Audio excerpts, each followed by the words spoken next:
নমস্কার, তনুর বাংলা ক্লাসিক স্টোরিতে আমি তনুশ্রী তোমাদের সবাইকে স্বাগত জানাই।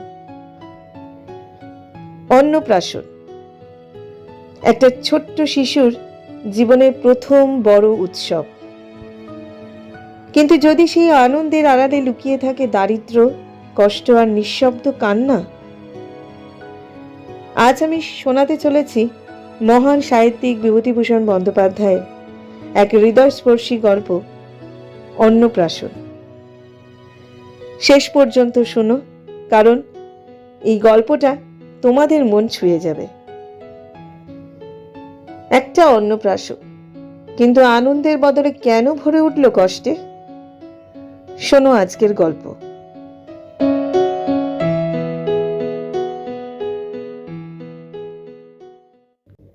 শেষ রাত, আর সেই সময় থেকেই খোকার শরীরটা যেন ভেঙে পড়তে শুরু করলো। ঠিক কি অসুখ হয়েছে সেটা কেউই ঠিকমতো বুঝে উঠতে পারছিল না। জন্তিপুরের সদানন্দ নাপিত, সে নাকি এইসব গ্রামে কবিরাজি করে, বেশ নামও আছে তার।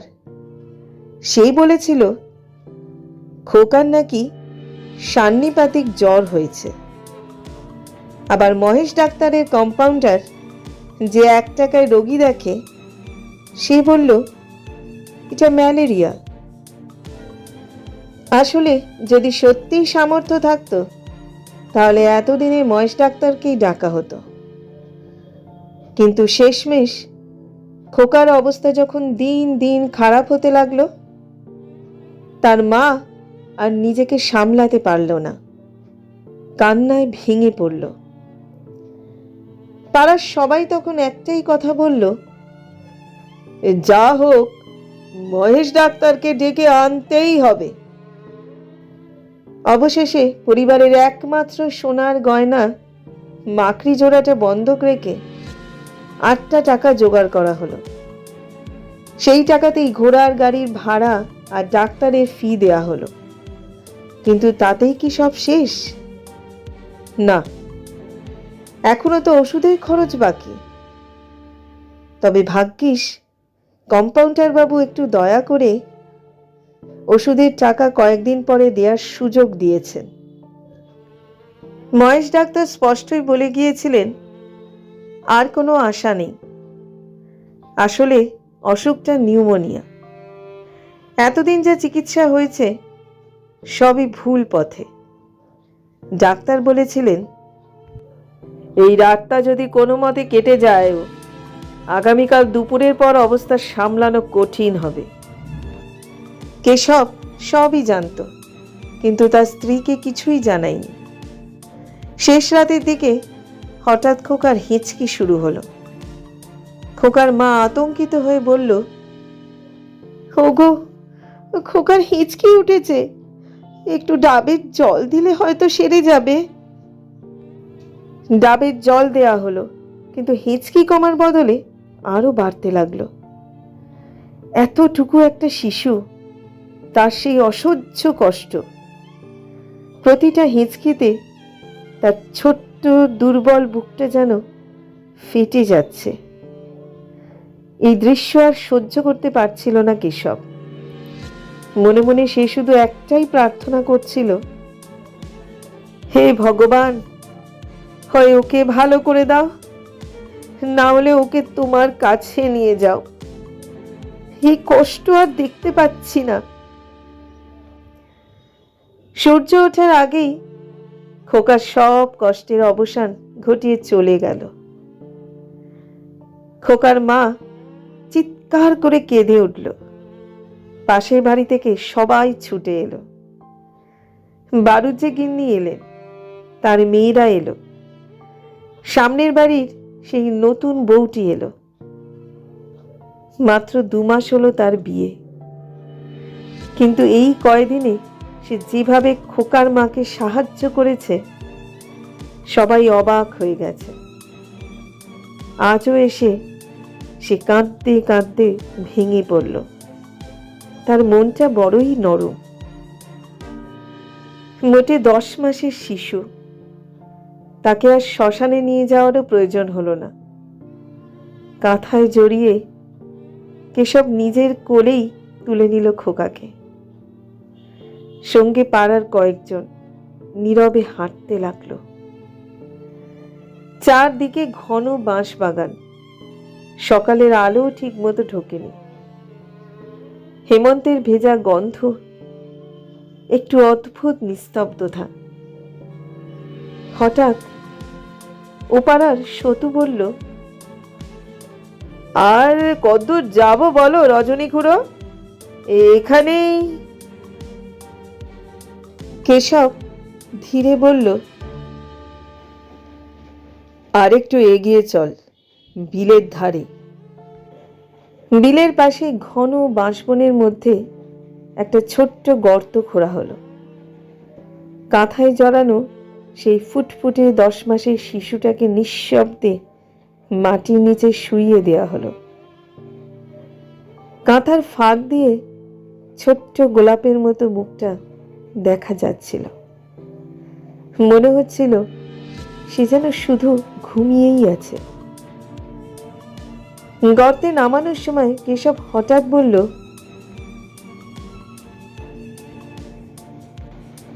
ওর গা এখনো গরম। কেউ কিছু বলল না। রজনী খুড়ো খুব ধীরে বললেন, ওসব ভাবিস না, দে ওকে আমার কাছে দে। মাটি চাপা পড়তে লাগলো। কেশব চুপ করে তাকিয়ে রইল, যতক্ষণ না ছোট্ট দুটো মুঠো হাতও মাটির নিচে ঢেকে গেল। ঠিক তখনই সব শেষ হয়ে গেল। রজনী খুড়ো বললেন, চলো হে, আর ওদিকে তাকাস না, সংসার কি আর থেমে থাকে। খুব ভোরেই কাজটা শেষ হয়ে গেল। যখন তারা বাড়ি ফিরল, সবে সূর্যের আলো উঠেছে। কিছুক্ষণ পরেই স্যান্ডাল বাড়ি থেকে লোক এলো। চলুন কেশব মশাই, বাবু ডেকেছেন, কাজে থাকলে মনটা একটু অন্যদিকে যাবে। আজ স্যান্ডাল বাড়িতে উৎসব, মেজবাবুর ছেলের অন্নপ্রাশন। চারিদিকে সাজসজ্জা, আনন্দ, অতিথিদের ভিড়। কেশব একটু থেমে বলল, যাচ্ছি, শুধু বাড়িতে একটু বলে আসি, ওরা খুব কাঁদছে। স্যান্ডাল মশাই তাকে দেখে বললেন, এসো কেশব, সবই শুনেছি, কিন্তু এসব তো ভাগ্যের কথা। ও ছিল স্বর্গের শিশু, ভুল করে তোমার ঘরে এসেছিল, আবার নিজের জায়গায় ফিরে গেছে। এইসব ভেবে কষ্ট পেও না, কাজে মন দাও, তাতেই মনটা একটু হালকা হবে। একদিকে একটা বাড়িতে শোকের নীরবতা, আর ঠিক সেই সময় আরেকটা বাড়িতে বাজছে অন্নপ্রাশনের উৎসবের সানাই। জীবন এইভাবেই একসাথে আনন্দ আর কষ্টের গল্প লিখে যায়। একটু পরেই মোটর গাড়িতে করে একদল আত্মীয় স্বজন এসে পৌঁছালো। শহরের লোকজন, তাদের পোশাক, তাদের চলাফেরা সবকিছুতেই আলাদা একটা ঝলক। মেয়েদের গায়ে আর আগের মতো ভারী গয়না নেই, কিন্তু রঙিন শাড়ির চাকচিক্যে চোখ ধাঁধিয়ে যায়। পুরুষদেরও যার যার মতো পোশাক, কেউ ধুতি আর কোট পরে এসেছে, কেউ আবার এক্কেবারে শহুরে সাজে। চারদিকে শুধু হাসি, আনন্দ, উৎসবের কোলাহল। কিন্তু এই আনন্দের মাঝেই কেশবের মনে যেন একটা বড় ফাঁকা জায়গা। চারপাশের এই হাসি খুশির সঙ্গে তার মনের কোনো মিলই খুঁজে পাচ্ছে না। মনে মনে সে ভাবছিল, এদের মধ্যে কেউ কি জানে আজ সকালে আমার সঙ্গে কি ঘটেছে? ঠিক তখনই একজন ভদ্রলোক গাড়ি থেকে নামলেন। তার সঙ্গে ছিল 4 বছরের একটা ছোট্ট ছেলে। ছেলেটা যেন একেবারে পুতুলের মতো সুন্দর, গায়ে লাল সিল্কের জামা, ছোট্ট ধুতি, পায়ে লাল মখমলের জুতো। দেখে মনে হচ্ছিল একটা জীবন্ত পুতুল। ছেলেটার দিকে তাকিয়ে কেশবের বুকটা হঠাৎ করে কেঁপে উঠল। তার মনে হলো ছুটতে গিয়ে বলে, শুনুন, আমারও একটা ছেলে ছিল, ঠিক আপনার এই ছেলের মতোই দেখতে। আজ সকালেই সে চলে গেছে। কিন্তু কেশব কিছুই বলল না, শুধু চুপ করে দাঁড়িয়ে রইল ভিড়ের মাঝখানে, একদম একা। এরই মধ্যেই মহিমপুর থেকে মাছ এসে পৌঁছল। গোমস্তা নবীন সরকার তাড়াতাড়ি ডেকে বলল, ওরে কেশব, এভাবে চুপ করে দাঁড়িয়ে থাকলে হবে না, চট করে মাছগুলোর ওজন দেখে নাও, আর হাত চিটেটায় সই করে দাও। সময় নেই একদম। কাতলা আধ মনের বেশি হলে ফেরত দিও, আজ শুধু রুই মাছেরই দরকার। নবীন সরকার কিছুই জানে না। সে জানে না আজ সকালে কেশব তার নিজের ছেলেকে হারিয়েছে। কি করেই বা জানবে? সে তো ভিন্ন গ্রামের লোক। এই ব্যস্ত উৎসবের বাড়িতে এই খবর জানার প্রয়োজনই বা কার আছে? এক মুহূর্তের জন্য কেশবের মনে হলো সে গিয়ে বলবে, গোমস্তা মশাই, আজ সকালে আমার খোকাটা মারা গেছে। একেবারে ফুটফুটে ছোট্ট ছেলে, খুব কষ্ট পেয়েছে। সে যেন কল্পনায় দেখতে পেল নবীন সরকার অবাক হয়ে বলছে, কি বলছো কেশব, তোমার ছেলে আজ মারা গেছে, আর তুমি এখানে দাঁড়িয়ে কাজ করছো? কিন্তু না, কেশব কিছুই বলল না। সে চুপ করে নিজের কষ্টটা বুকের মধ্যে চেপে রেখে আবার কাজে লেগে গেল। মাছ ওজন শেষ হতেই এলো দুধ আর দই, তারপর বাজার থেকে এলো মিষ্টি, সন্দেশ, পান্তুয়া। সবকিছুরই ওজন নেওয়া, হিসেব রাখা, একটার পর একটা কাজ। এই ব্যস্ততার মাঝেই কেশব যেন পুরো অন্য মনস্ক হয়ে পড়ল। কিন্তু তবুও কাজ থামল না। শামিয়ানা খাটানো, সাজসজ্জা, সবকিছুর দায়িত্ব যেন এসে পড়ল তার উপর। একদিকে তার নিজের জীবনের সবচেয়ে বড় শোক, আর অন্যদিকে একটা উৎসবের বাড়ির অবিরাম ব্যস্ততা।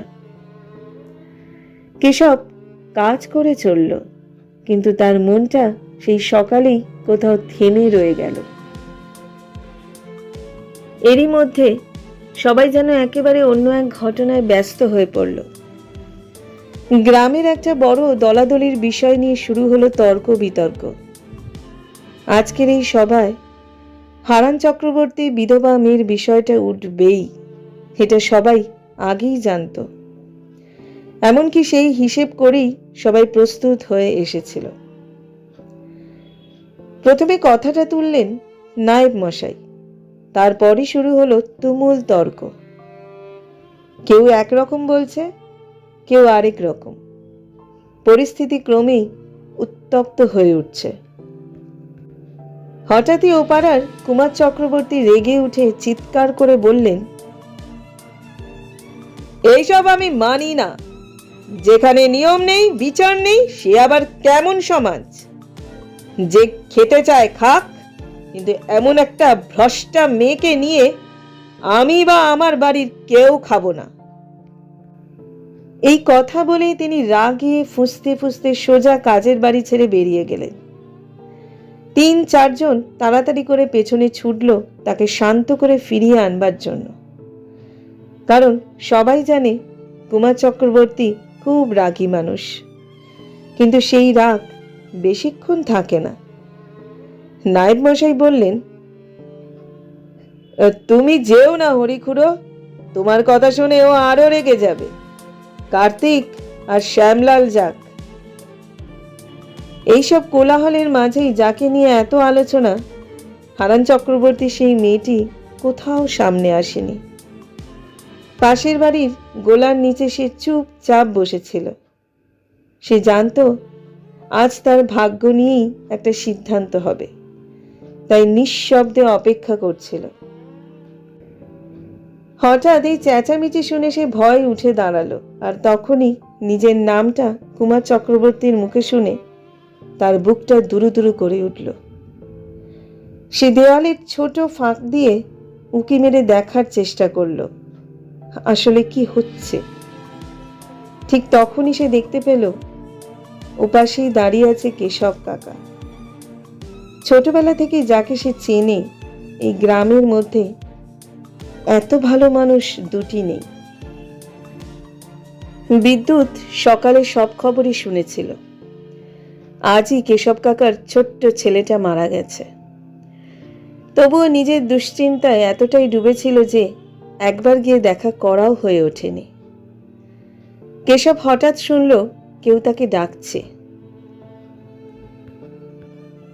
কে ডাকে? কে?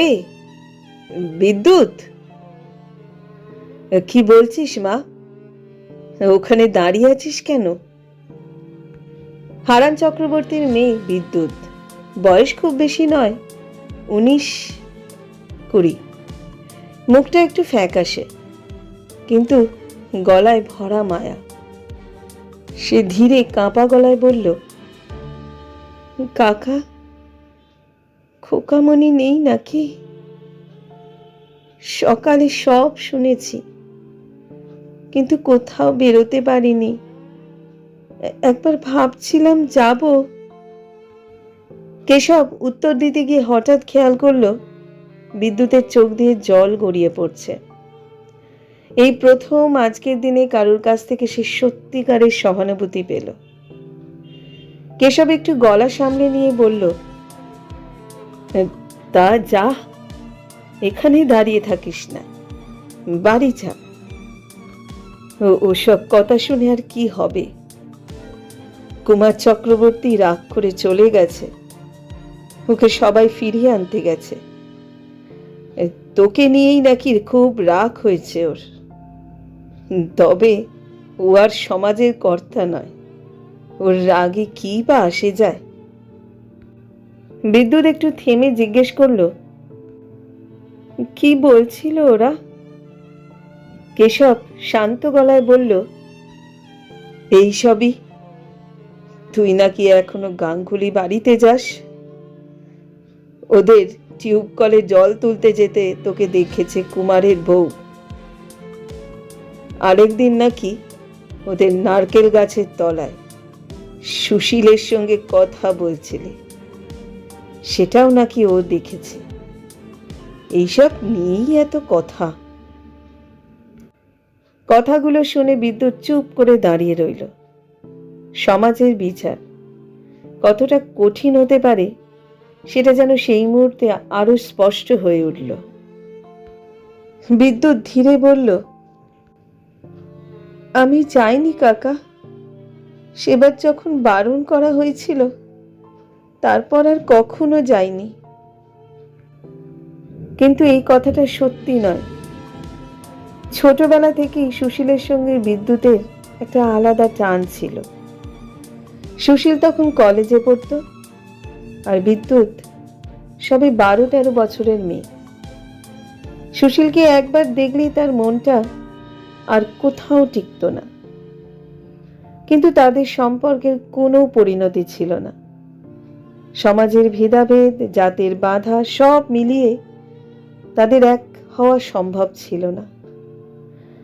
বিদ্যুতের বিয়ে হয়েছিল অন্য জায়গায়, পাশের গ্রামের এক ব্রাহ্মণ পরিবারের সঙ্গে।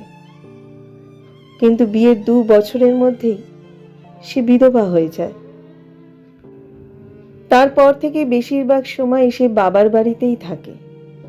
কিন্তু ছোটবেলার সেই সম্পর্ক, সেই মাখামাখি, সেই নিয়ে গ্রামের মধ্যে একটা অপবাদ ছড়িয়ে পড়ে। আর সেই অপবাদের জন্যই আজ তারা সমাজে একঘরে, এই বাড়ির নিমন্ত্রণেও তাদের ডাকা হয়নি। এই সময় ঝুমুর গানের দল এসে পৌঁছালো। শামিয়ানার একদিকে তাদের বসার জায়গা ঠিক করা ছিল। ছোট ছোট ছেলে মেয়েরা দৌড়ে গিয়ে সেখানে জায়গা দখল করতে লাগলো। চারদিকে আবার শুরু হলো হইচই। কেশব ছুটে গেল সেই ভিড় সামলাতে। দলের একজন বলল, ও সরকার মশাই, একটু তামাক টামাকের ব্যবস্থা করে দিন না, আর 2-4টা পান। রোদে এত দূর থেকে আসতে গিয়ে একেবারে নকল হয়ে গেছি। এর মধ্যেই বেলা গড়িয়ে প্রায় 12টা। কেশব একবার নিজের বাড়ির ভেতরে ঢুকলো। তার মনটা হঠাৎ করে অস্থির হয়ে উঠেছিল স্ত্রীর কথা ভেবে। ভাবছিল, বেচারি একা বাড়িতে বসে কাঁদছে না তো? কিন্তু ভেতরে গিয়ে দেখে তার স্ত্রীও চলে এসেছে। ইদারার পাশে বসে ঝিয়ের সঙ্গে পুরনো বাসন মাজছে। কারণ তাদের ঘরে এখন শোকের সময়। বাড়ির ভেতরের কাজ তারা করতে পারবে না। তাই সব কষ্ট, সব দুঃখ চেপে রেখে তাদেরও এই কাজের মাঝেই থাকতে হচ্ছে। মেজবাবুর খোকার অন্নপ্রাশন। দালানের মধ্যে সাজানো খাটের ওপর উঁচু তাকিয়ায় ভর দিয়ে বসিয়ে রাখা হয়েছে তাকে। 6 মাসের গোলগাল হাসি খুশি একটা শিশু, গায়ে ঝকমকে গয়না, সামনের থালায় সাজানো আত্মীয় স্বজনদের দেয়া উপহার, হার, বালা, পদক, রূপার অলংকার।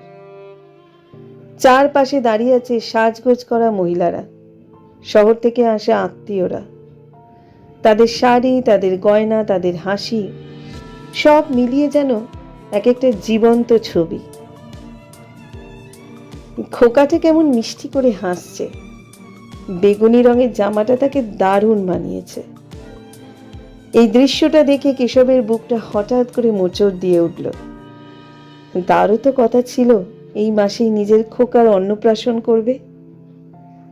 গরিবের সংসার, তবু কত যত্ন করে একটু একটু করে সব জোগাড় করেছিল সে। কেউ দিয়েছিল ডাল, কেউ চাল, কেউ আবার গুড়। এমনকি গ্রামের লোকজনও বলেছিল, যা লাগবে নিয়ে নিও, শুধু খোকার ভাতের সময় ডাকবে। সবাই সবাই তার খোকাকে ভালোবাসত। কিন্তু আজ এইসব কিছুই আর কোনো কাজে লাগলো না।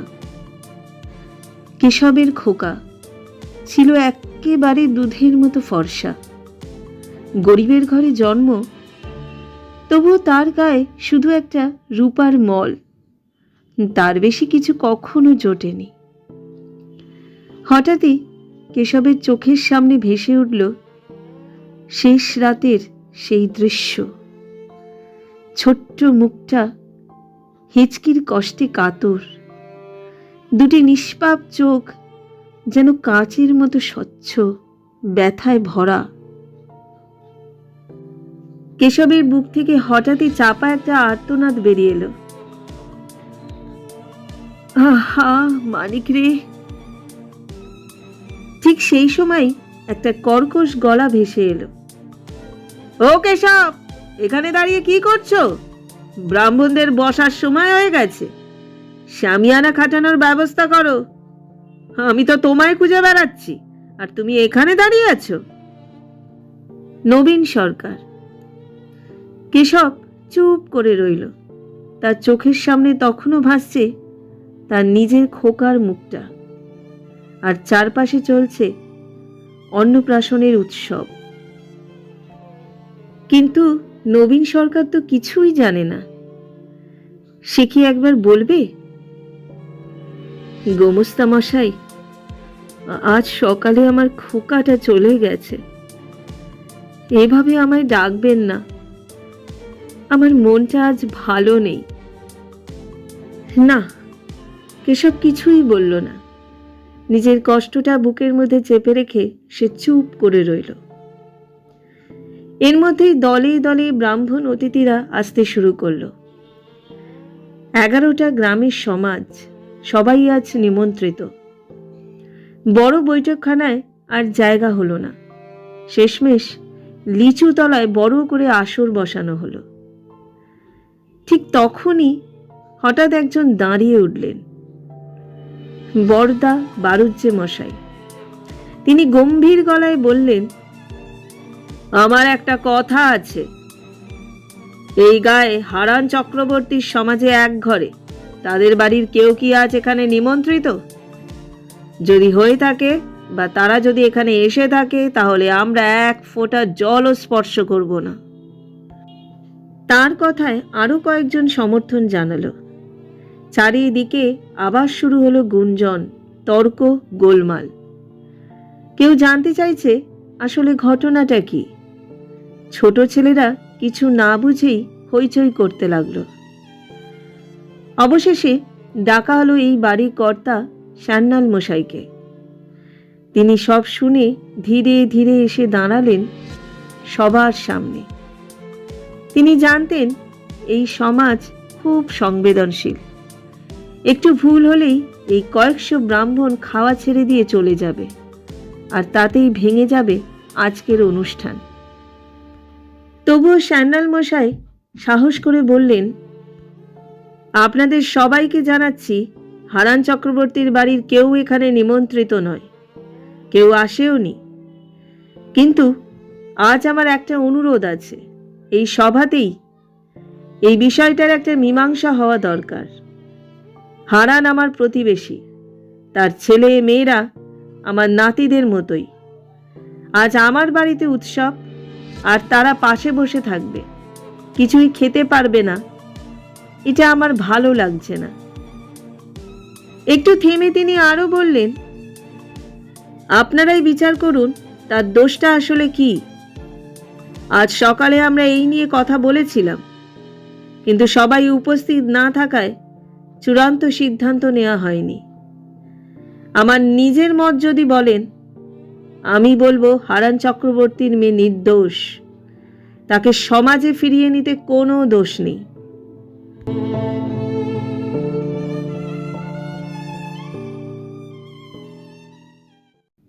চারদিকে আবার নীরবতা নেমে এলো। একটা অন্নপ্রাশনের আসর ধীরে ধীরে পরিণত হলো সমাজের বিচারের মঞ্চে। তারপর প্রায় 2 ঘন্টা ধরে চলল তুমুল তর্ক বিতর্ক। যেন কেউ কারো কথা শুনছে না, সবাই শুধু নিজের কথাই বলছে। এই সভায় শ্রোতা কেউ নেই, সবাই বক্তা। ধীরে ধীরে স্পষ্ট হয়ে গেল গ্রামটা দুটো দলে ভাগ হয়ে গেছে। একদল বলছে হারান চক্রবর্তী আর তার মেয়েকে সমাজ থেকে এক ঘরে করে রাখতেই হবে। আরেক দল বলছে এটা অন্যায়। শেষে ডাকা হলো হারান চক্রবর্তীকে। বেচারা মানুষটা বয়স খুব বেশি না হলেও কানে একদম শোনেন না। তবুও হাত জোর করে দাঁড়িয়ে রইলেন। আমার মেয়েকে আমি চিনি, ওর চরিত্র ভালো। যে ছেলেটার সঙ্গে ওর নাম জড়ানো হচ্ছে, সে তো ছিল ছোটবেলা থেকেই ওর ভাইয়ের মতো। এর মধ্যে দোষের কিছু নেই। কিন্তু তার কথা কেউ শুনল না। ওপাশ থেকে কুমার চক্রবর্তী রাগে ফেটে পড়ে বললেন, হ্যাঁ, এমন সব কথা বললেন যা বলা যায় কিন্তু শোনা যায় না। শেষ পর্যন্ত হারান চক্রবর্তীর পক্ষে যারা ছিল তারা কিছুই করতে পারল না। কুমারের দলে জিতে গেল। আসলে সবাই জানতো বিদ্যুৎ খারাপ মেয়ে নয়, তার মনটা খুব নরম, পাড়ার বিপদে সবার আগে ছুটে আসে। কিন্তু এই সত্যটা কেউ মুখে বলতে পারল না। তারপর আবার অভিযোগ উঠল, আমরা তো আগেই বলেছিলাম ও যেন সুশীলদের বাড়ি যাওয়া বন্ধ করে। 1 বছর দেখব, তারপর সিদ্ধান্ত নেব। কিন্তু সে কি কথা রেখেছে? হারান চক্রবর্তী অসহায়ের মতো বললেন, কে দেখেছে? কখন গেছে আমার মেয়ে? কিন্তু গ্রামে দেখার লোকের অভাব নেই, অনেকেই নাকি দেখেছে। শেষে কেউ প্রস্তাব দিল, ডেকে আনো মেয়েটাকে, ও যদি নিজের মুখে স্বীকার করে আর প্রতিশ্রুতি দেয় তাহলে হয়তো ভাবা যেতে পারে। এদিকে বিদ্যুৎ সব শুনছিল, পাঁচিলের ফাঁক দিয়ে চুপ করে দাঁড়িয়ে। হৃদয় কাঁপছিল তার। কেশব এগিয়ে গিয়ে বলল, মা আছিস? ওরা যা বলছে রাজি হয়ে যা। বিদ্যুৎ আর থাকতে পারল না, চোখ ভিজে গেল। কাঁদতে কাঁদতে বলল, আপনি ওদের বলুন কাকা, আমি সব মানতে রাজি। সবার মধ্যে নিজেই বাবাকে অপমানিত হতে দেখে লজ্জা, দুঃখ, অপমানে বিদ্যুতের যেন বুক ফেটে যাচ্ছিল। মনে হচ্ছিল তার জন্যই তার নিরীহ বাবার এই অবস্থা। তার উপর বাড়ির ছোট ছোট বাচ্চাগুলো কয়েকদিন ধরে অপেক্ষা করছে আজ নিমন্ত্রণ খেতে যাবে বলে, কিন্তু আজ তাদের কেউ ডাকেনি। ছোট্ট শুভু তো বারবার জিজ্ঞেস করছে, পিচিমা আমরা কবে যাব? আমরাও খাবো না। কিন্তু ওদের যাওয়ার কোনো জায়গা নেই। এইসব কথা ভাবতে ভাবতে বিদ্যুতের চোখে জল এসে গেল। সে আর পারল না, কাঁদতে কাঁদতেই বলল, আপনি ওদের বলুন কাকা, আমি সব মানতে রাজি।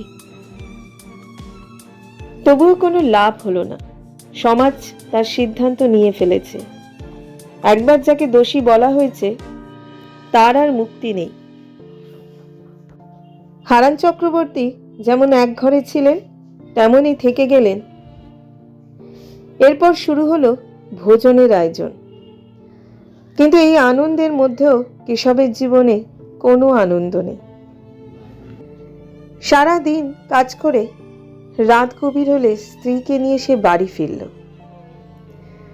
বাড়িটা একেবারে নিঃশব্দ, ফাঁকা, নিস্তব্ধ। তুলসীতলার ছোট্ট প্রদীপটা এখনো জ্বলছে, যেন একটা শেষ আলো। কেশব শুয়ে পড়ল আর ক্লান্ত শরীরটা ঘুমিয়ে গেল। কিন্তু গভীর রাতে সে স্বপ্ন দেখল বিদ্যুৎ দাঁড়িয়ে আছে আর কাঁদছে, বলছে, কাকা আজই আসবো ভেবেছিলাম, কিন্তু পারলাম না। হঠাৎ বৃষ্টির শব্দে ঘুম ভেঙে গেল। কেশব চমকে উঠে বসে বলল, সর্বনাশ, বৃষ্টি! খোকা তো বাইরে, ঠান্ডা লাগবে। তারপরই সব মনে পড়ে গেল, খোকা আর নেই। ধীরে ধীরে সে আবার শুয়ে পড়ল, কিন্তু এবার চোখ দিয়ে শুধু জল গড়িয়ে পড়ছে, আর বারবার একটাই কথা ঘুরছে তার মনে। তখনও ওর গা গরম ছিল, বেশ গরম ছিল। বাইরে ঝমঝম বৃষ্টি, আর ভিতরে একজন বাবার বুক ভেঙে যাচ্ছে নিঃশব্দে চিরকালের জন্য।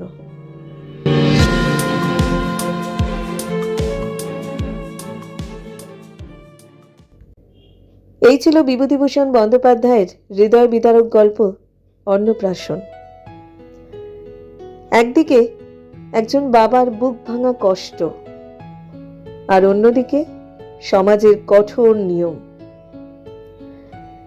আচ্ছা বলো তো, কোনটা বড়, মানুষ না সমাজ? তোমাদের মতামতটা কমেন্টে জানাতে ভুলো না। আর যদি এমন গল্প তোমাদের হৃদয় ছুঁয়ে যায় তাহলে ভিডিওটা লাইক, শেয়ার আর চ্যানেলটা সাবস্ক্রাইব করে আমাদের পাশে থেকো। আমি তনুশ্রী, আবার আসছি নতুন গল্প নিয়ে। সবাই ভালো থেকো, সুস্থ থেকো এবং অবশ্যই সাবধানে থেকো।